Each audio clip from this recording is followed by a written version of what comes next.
The Olympic Games will start in a couple of days in Paris. The tune-up for the U.S. Olympic team didn't go well as scripted with South Sudan. They were 45-point favorites.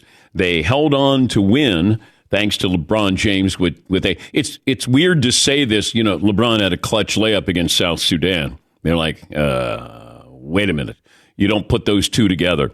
Give credit to South Sudan because this meant everything in the world to them. Team USA, it didn't mean anything to them. But this is what you have to guard against. Every team you play wants you. They're ready for you.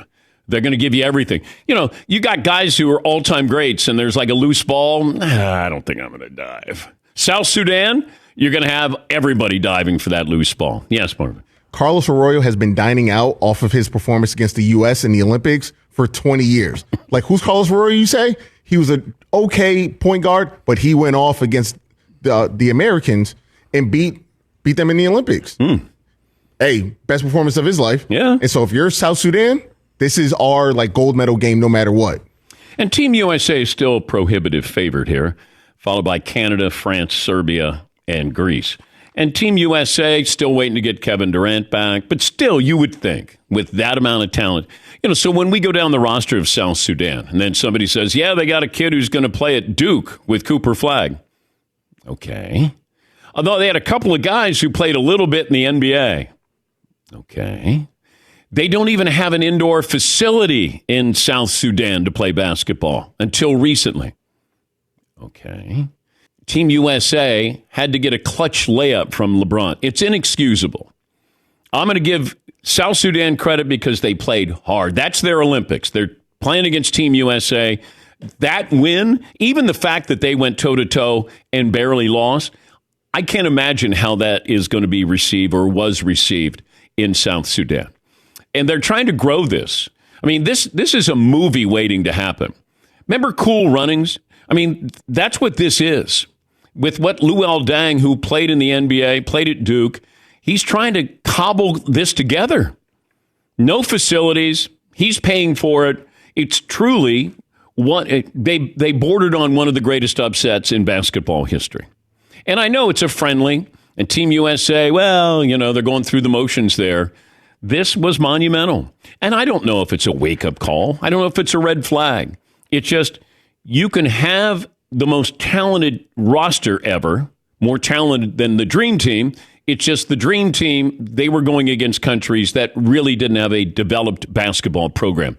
These countries now, for the most part, like Serbia does, Serbia's got the best player in the world.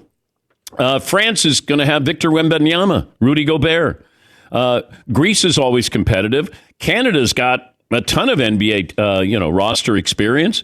So they're going to get their best out of these other countries. The countries are better than they were in 1992, but they're better because of 1992. All right, poll question from hour one is going to be what, Seton O'Connor? Or clean it up? Yeah, we're putting up there, we just put up there, who had the worst weekend? Not to be negative, but the men's USA basketball or women's USA basketball? Who had the worst weekend? Oh, the men. The men did. Oh, yeah, by far. It's funny that the men did in a win. Yes. But that's a loss. That's a loss. That's a terrible, terrible look. You know, Team USA, WNBA, lost to the WNBA All-Stars the last time they did this in an Olympic year. There's a lot of talent. And everything seems to be lining up for the WNBA, the timing of that, now going into the Olympics, the fact that that WNBA All-Star team is probably the second best team in the world.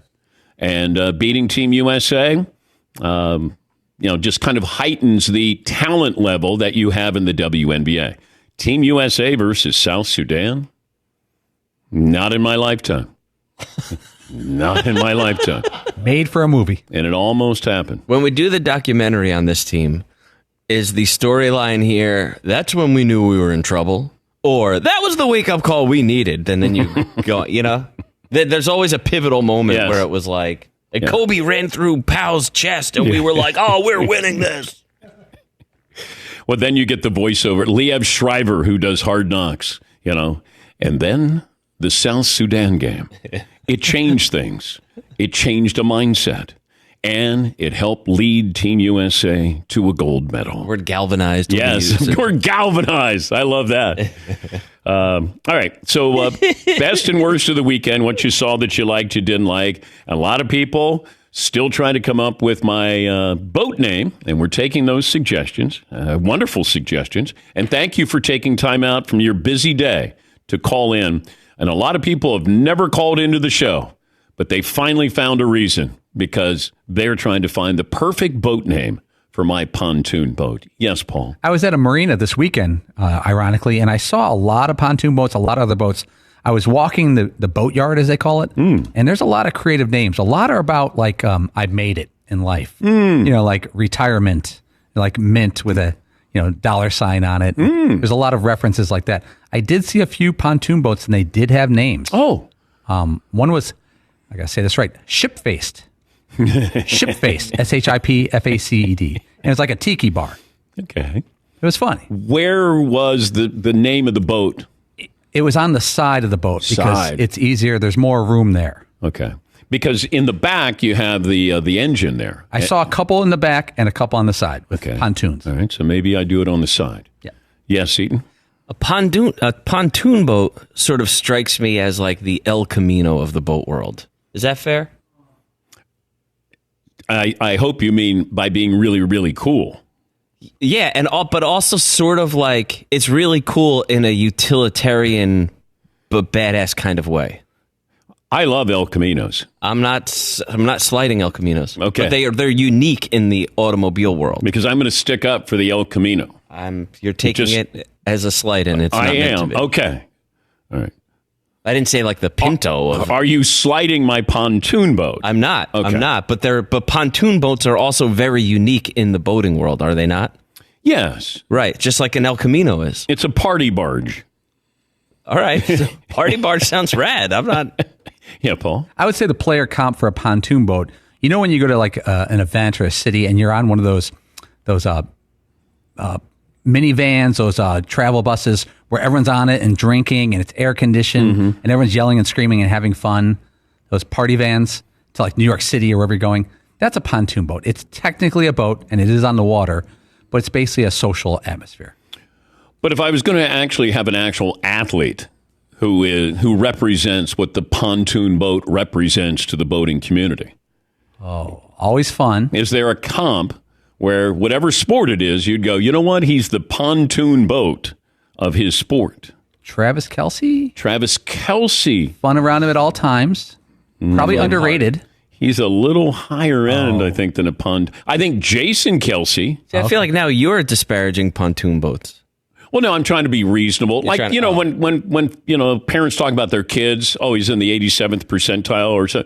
I'm trying to downplay the pontoon boat a little bit. Is Pitbull the pontoon boat of halftime performers?